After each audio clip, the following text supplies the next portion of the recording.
Hello, this presentation examines the usefulness of cultural sociology as a new approach to the study of the history of education.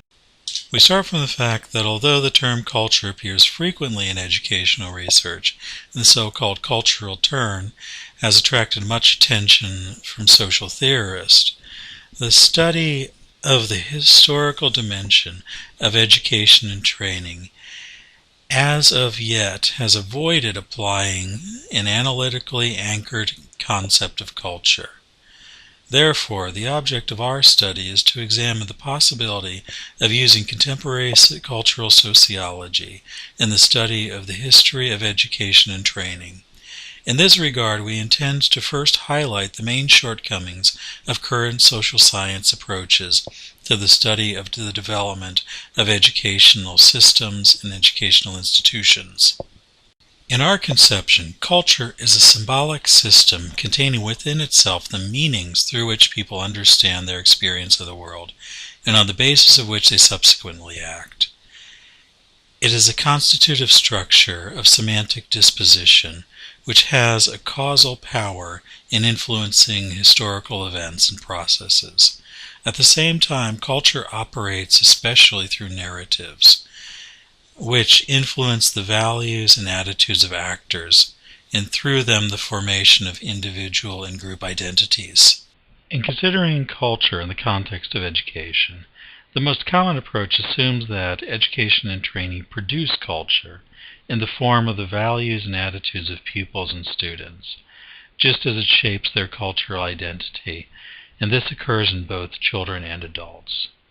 An alternative approach claims that education and training are influenced and shaped by culture.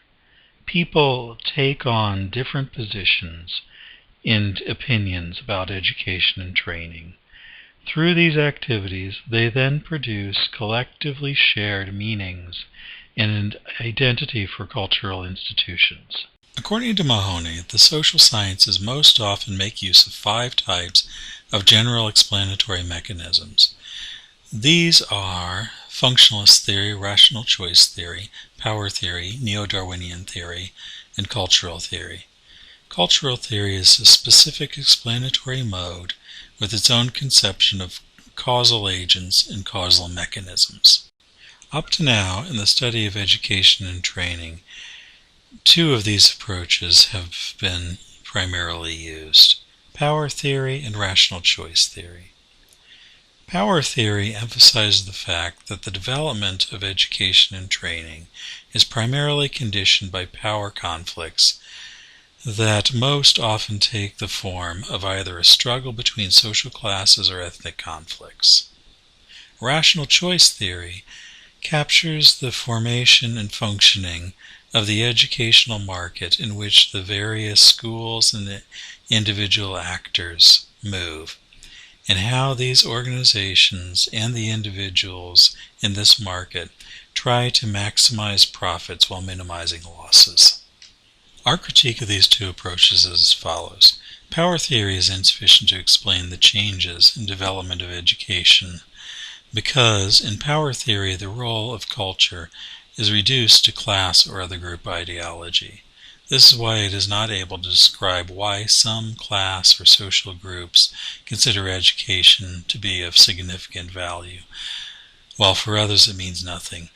Nor does it explain under what conditions the educational system may be transformed, or how its operations are considered legitimate. Rational choice theory, on the other hand, greatly overestimates the strength of market structures and utilitarian behavior. Not every act can be classified as calculating profit. Therefore, it is necessary to pay attention to how people act, motivated by the different meanings they attach to certain educational paths, or to education as such. It is also precisely these meanings which allow individuals to form their opinions sufficiently to be able to consider such behavior valuable or not. By contrast, we believe that contemporary cultural sociology offers a suitable theoretical framework for the study of cultural dimensions of the development of education and training. Its main proponents are concerned with how events, actors, and institutions acquire significance through cultural codes, narrative genres, and meta-narratives. It is therefore a suitable tool for developing an integrated approach to what would serve to explain the structures and changes of educational phenomenon on the cultural plane. Cultural sociology makes use of three basic analytical tools. These are cultural codes, which represent basic units, that is, words, terms, and phrases which create a meaning.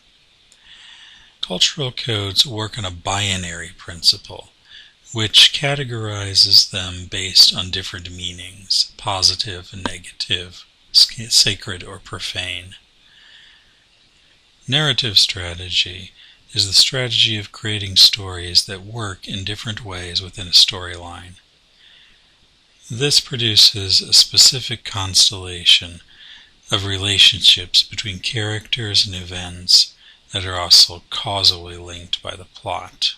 Meta-narratives are extensive and very general narratives that constitute the reference frame for events, actors, and institutions. These usually address large social groups such as nations, and it is typical for them to describe the group as a collective around which a symbolic boundary is built. We have applied the analytical tools of cultural sociology to 4 cases of educational reform. The first is the process of the secularization of education, which has been typical of many European countries since the 18th century. The second is the different perspectives on the great figures of pedagogical thinking, from whose works it is possible to reconstruct the prevailing cultural codes and narratives.